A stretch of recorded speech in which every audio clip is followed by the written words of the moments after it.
such a loser, Emma. Can you please not mention where you work when my in-laws arrive? My sister's voice sliced through the candlelight like broken glass. I looked up from the mashed potatoes I'd just set down on Mom's table.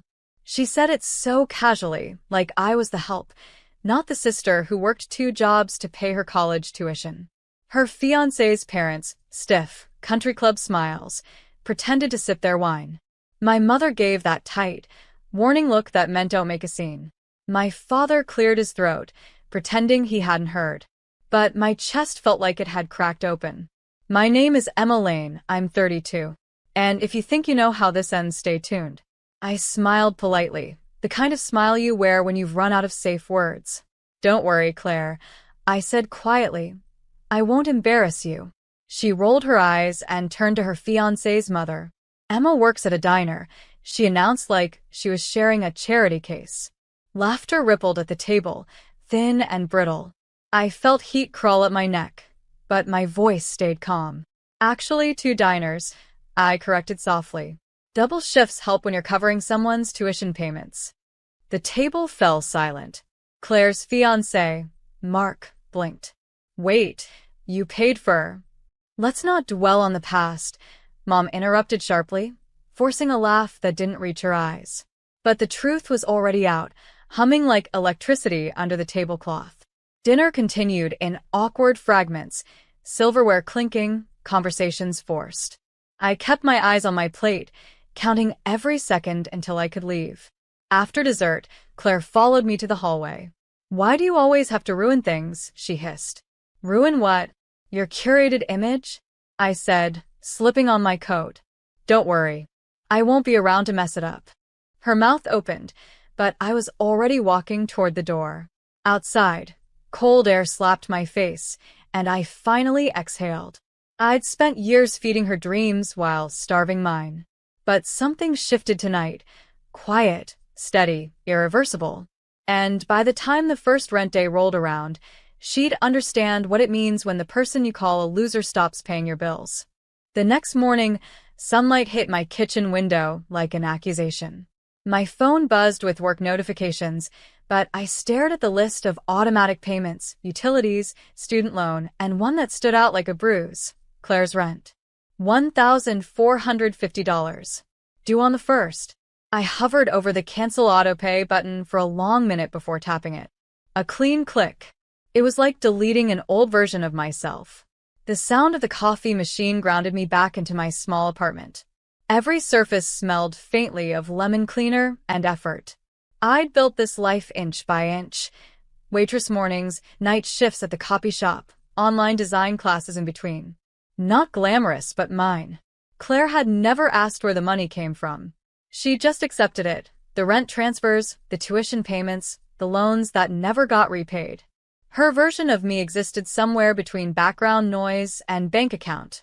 I went to my afternoon shift, tying my apron around my waist. The diner hum was its own kind of therapy. Plates clinking, coffee pouring, music from the 80s humming from the back. Marcy, my manager, raised a brow. You okay? You look like someone finally saw the truth. Something like that, I said. Good. About time you stopped carrying dead weight. That night, my phone lit up. Claire. Hey, forgot to remind you about the rent transfer. Can you send it before midnight? I typed slowly. Not sending. Not my responsibility anymore. 3 disappeared, then came back. What does that mean? You know I have the twins and bills. Then maybe stop calling me a loser at family dinners, I wrote, hitting send before I could soften it. 10 minutes of silence. Then, you can't just stop. Mom will lose it. I set my phone face down on the counter. For years, I'd been her invisible backbone. The steady one, the fixer. But something about being humiliated in front of strangers flipped a switch inside me. That night, I didn't dream about work or bills. I dreamed of silence, of a peace so complete it felt like freedom wearing my skin. By Sunday morning, the family group chat was on fire. Mom. Emma, what's this about you refusing to help your sister? Dad, can we all be adults about this? Claire, you're punishing the kids, not me. Grow up. I sipped my coffee slowly, scrolling through the messages. Not one said, "Are you okay?" Not one asked what happened at dinner. For years, they'd expected me to absorb every insult, every expense, and call it love. But not this time. At noon, Mom called. "Sweetheart, can we talk about what's going on?" Claire's worried sick. She called me a loser in front of her in-laws, Mom. A long pause. She didn't mean it. "You know how stressed she's been. I worked 2 jobs to get her through college." She meant it. Mom sighed, her voice turning careful. "Families support each other. That's what makes us strong." I laughed quietly. Funny. That only seems to apply when I'm the one giving. Don't be dramatic, Emma. I'm not. I'm just done. Click. The call ended before I could hear her inhale. Later, I visited the small park near the diner. Wind brushed through the trees, and the quiet gave me courage. I opened a note on my phone and began writing, not a message, but a record.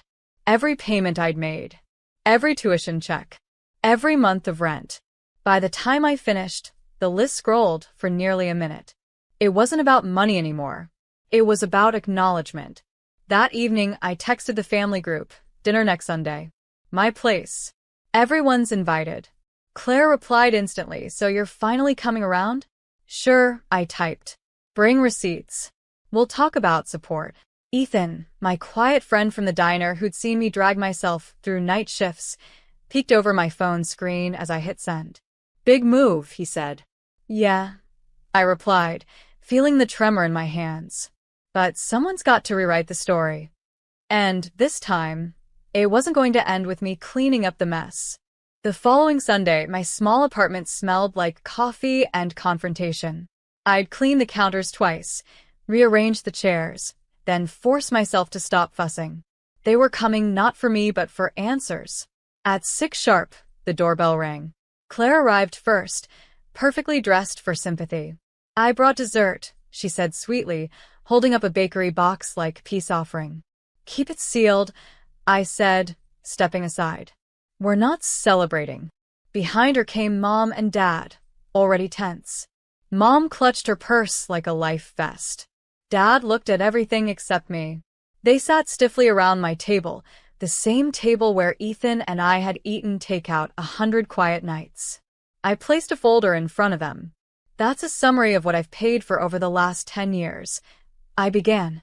Tuition, rent, utilities, everything Claire couldn't manage on her own." Mom frowned. "Emma, that's unnecessary." "It's overdue," I interrupted, my voice steady. "You called it family support. I called it sacrifice." Claire crossed her arms. "I never asked for your help." I let out a small laugh. "Right. Because I offered it before you had to ask. That's what family does, remember?" Dad leaned forward. "Emma, you're overreacting." I looked straight at him. When she called me a loser in front of her fiancé's family, was that overreacting too? Silence. Claire's eyes darted to Mom. "You're twisting it." I was nervous. "Then maybe next time, insult someone who didn't put you through college," I said. The tension thickened until it hummed in the air. I slid another paper across the table, a printed notice from her landlord. "Your rent's overdue." I let him know the payments won't continue. "You'll need to handle it." Her face drained of color. "You wouldn't." "I already did." Mom gasped. "Emma, she has kids, and maybe she'll finally learn what responsibility feels like." No one spoke after that. The only sound was the clock ticking toward the first of the month. When they finally left, the air felt still, like the pause between thunder and rain. For the first time in years, I didn't feel guilty for doing the right thing. The silence after they left clung to my apartment like fog. I didn't turn on music, didn't text anyone. I just sat there, staring at the folder of receipts, feeling both lighter and hollow. I had finally spoken the truth aloud, and it had landed like a wrecking ball. Monday morning, I walked into the diner early. The neon open sign buzzed softly, casting pink light across the counter. Marcy was wiping menus. "You look like someone who finally dropped a 10-year secret," she said. "More like a 10-year burden," I answered, slipping on my apron. "Well," she smiled, Don't pick it back up. By mid-morning, I noticed the stares. My phone buzzed with alerts, group texts, missed calls, a social media post from my sister.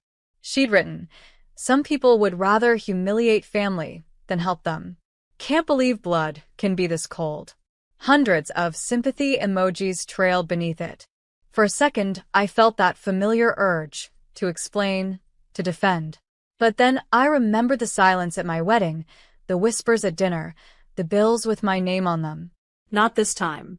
That evening, Ethan dropped by with takeout. "You've seen it?" he asked, setting down the bag. "Yeah," I said, scrolling through the comments. "She's turning me into the villain." "You don't owe anyone a counterstory," he replied. "The truth will breathe on its own." His calm steadied me like a hand on the shoulder. 2 days later, my manager handed me a stack of mail that had been dropped off. Inside one envelope was a printed letter from my parents. "We're disappointed in how you handled things, but we still love you." I traced the words with my finger, realizing it wasn't an apology, just a performance of one. I folded the letter and placed it in the trash. There's a strange quiet that follows when you stop begging to be understood. That night, I fell asleep to the sound of rain tapping against my window, steady, cleansing, final. By the weekend, the family's silence felt strategic. No calls. No messages.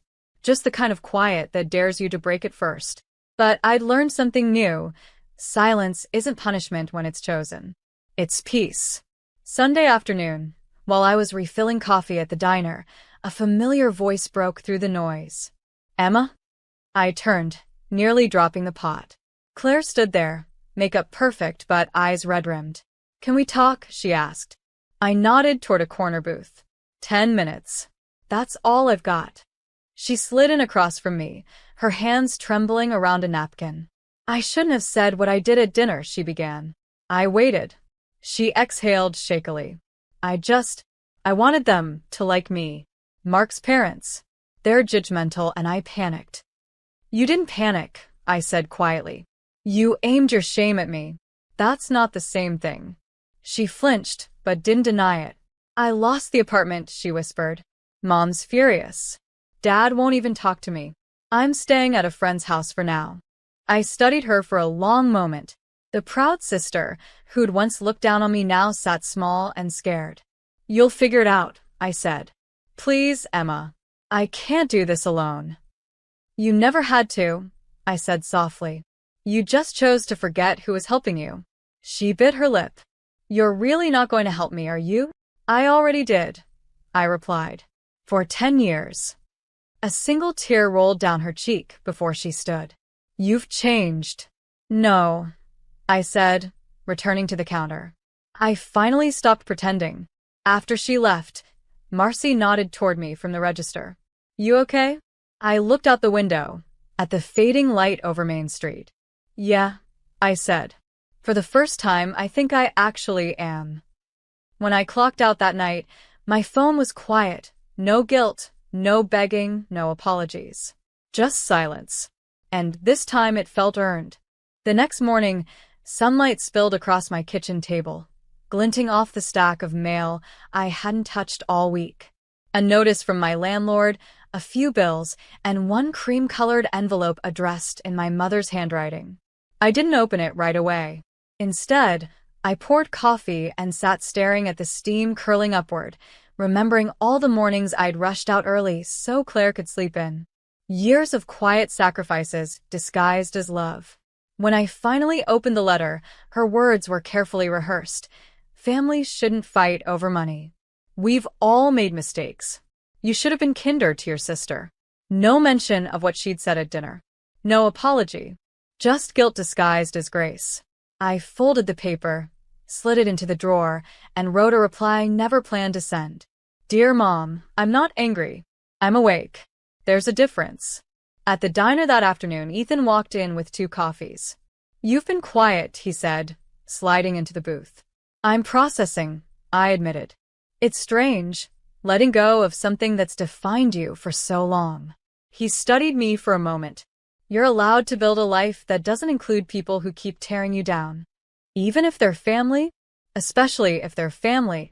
His words settled somewhere deep. I thought about the scholarship program the diner owner had mentioned months ago, a local grant for single women in night school. I'd ignored it back then, too busy keeping everyone else afloat.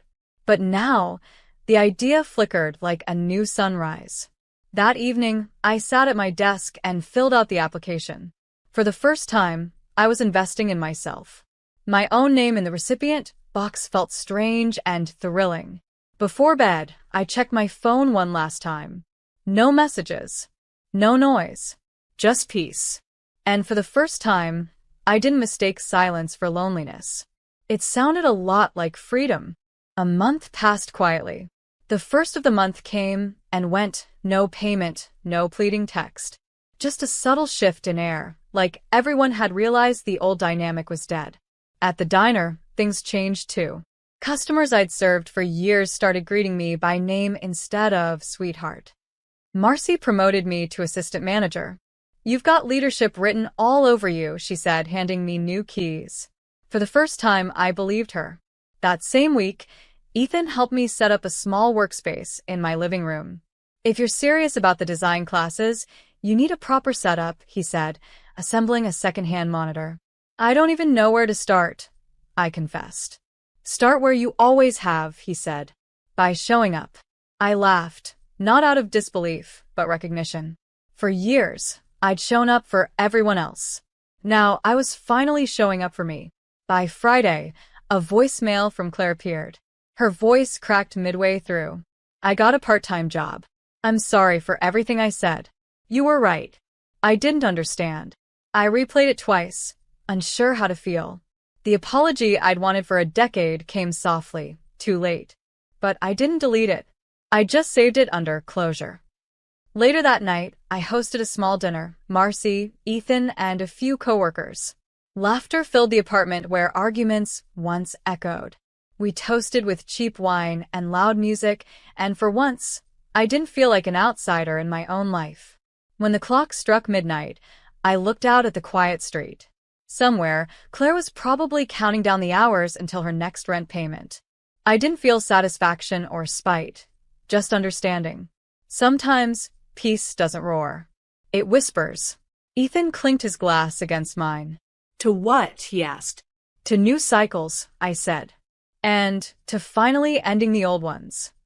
And in that single moment, surrounded by laughter that didn't need permission, I realized.